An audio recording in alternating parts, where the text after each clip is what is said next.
السلام عليكم ورحمة الله وبركاته. تنتمنى تكونوا بخير وعلى خير. اليوم جيتكم وصفة جديدة وفيديو جديد اللي هو غندير معكم الشفنج ديال الدار اللي تيجي بحال ديال الزنقة. نبداو على بركة الله. المقادير: اول حاجة معلقة ديال الخميرة كبيرة على حساب الجو، الا كان بارد غديروا معلقة ونص، كان الجو سخون راه دغيا تتفاعل الخميرة.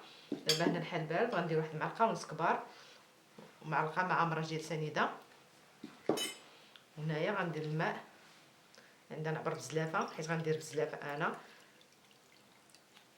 باش يجينا العبر هو هذاك. عندي زلافه ديال الماء،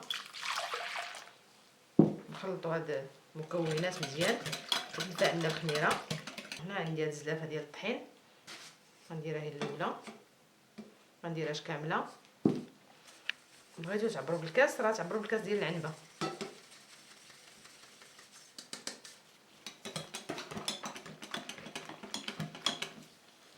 صافي نخلط هاد الطحين هذا مع هاد الخميره، نخليهم بحال القوام ديال البغرير ونسدو عليهم واحد شويه، واحد 10 دقائق، وعاد نرجع معكم باش نكملوا المقادير الاخرين. هاد القوام هكذا تيجي بحال ديال البغرير. دابا نسدو عليه بالسلوفان واحد 10 دقائق ونرجع معكم.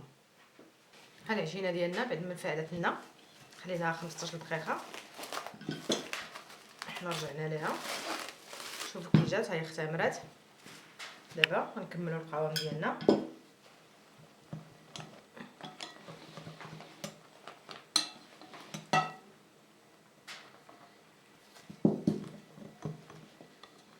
هنا نكملوا الملحه، عندنا واحد المعلقه الملحه.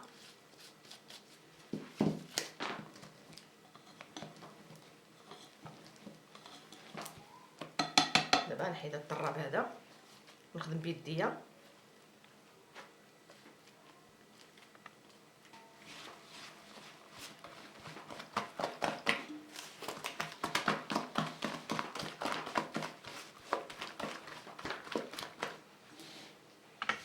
نزيدو الزلافه الثانيه، نزيدوها بالتدريج بشويه بشويه حتى نحسوا بالعجينه بدات تتجمع لي معنا. ديك الساعه نعطيكم الطحين الكافي اللي لزات ليا هاد زلافه الماء. هنايا عندي زلافه اللي درت ديال الماء حتى جيت زلافه ونص ديال الطحين هي اللي زات ليا باش يجي هاد القوام هذا. تنبقاو ندلكو مزيان صافي تندمج معنا هادشي الطحين كامل هكذا. تيجي القوام هكذا، نبقاو نديروه حتى بشويه بشويه، تنبقاو نخدمو باليد ديالنا تطلق مع العجينه ديالنا مزيان. عاد نغطيوها ونخليوها واحد نص ساعه حتى تختمر لينا، وندوز عاوتاني نحيد معها الهواء ونخليها تختمر عاوتاني شويه جوج المرات باش يجيكم السفنج ناجح وخامر مزيان. وندلوكم للداخل باش ما يشرب الزيت. دابا نغطيها ونخليها هاي تكون تتلصق بحال هكذا. المهم احتاجت ليا زلافه ديال الماء، زلافه ونص ديال الطحين. ها العجينه ديالنا بعد ما خمرات، شوفوا دابا نحلها نحيد منها الهواء. ضروري ندير يدي في الزيت دابا.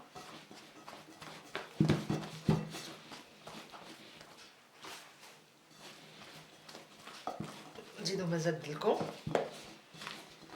نتوما القاوم اللي كيجا.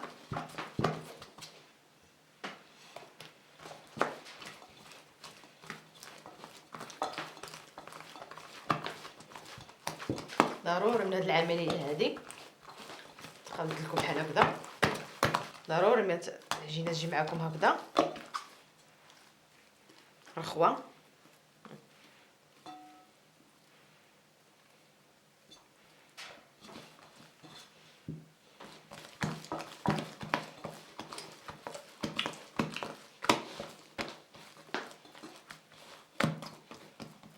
هانتوما الفقاعات هادو باش تعرفوا العجينه ديالكم راه نجحات معكم وتقدروا ديروا بها. ها هما الاسفنج تيجي ناجح معكم. تبعوا معايا حتى الاخر، تبعوا معايا بطريقه مزيانه باش توليو ديروا السفنج ويجيكم ناجح. دابا نخليوه عاوتاني تيخمر شويه ونرجع معكم باش نكورو. المره الثانيه اللي خلينا العجينه تختمر لينا، ها هي خرج منها الهواء كي تجي. دابا ندوز نشكل كويرات صغار،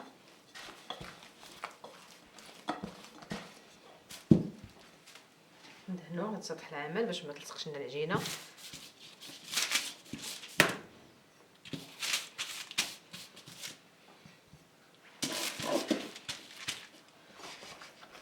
هانتوما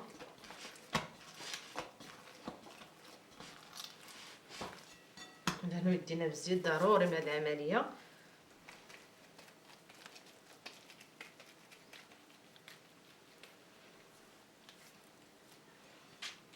كويرات بحال نديرو الملاوي صغار.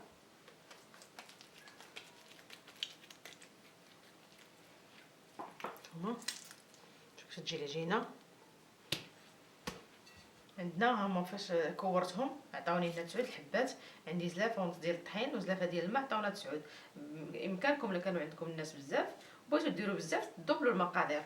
في هذا الاثناء دابا غنسخنوا المقالي. عندنا مقله هنايا، عندنا نديروا فيها شويه الزيت، قليل من الزيت ما نعمروهاش. وعندنا هاد الكاسرونه هذه هي اللي غنعمروا بالزيت، غيكون عامر على السفنجه.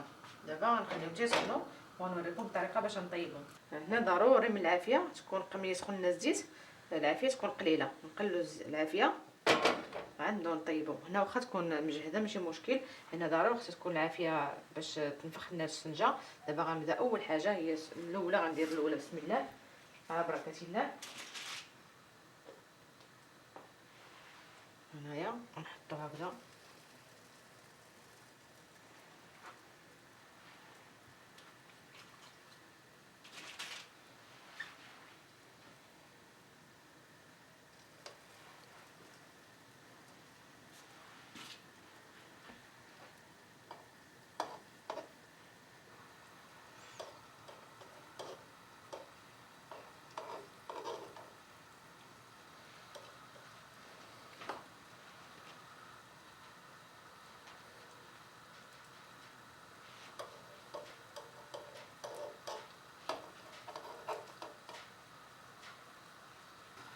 هنايا السفنجه ديالنا دخل فيها شويه الطياب. دابا نقلبوها. هنايا السفنجه الاولى ديالنا درناها في الزيت، الزيت يكون طالع على السفنجه باش طيب لنا. ضروري من هذه العمليه الا بغيتي تدخل لكم الشفنج ضروري ديروها في هذه الزويته قليله باش طيب لكم من التحت داك منتفخ معاكم. عاد نديروها بالزيت اللي عامر. هانتوما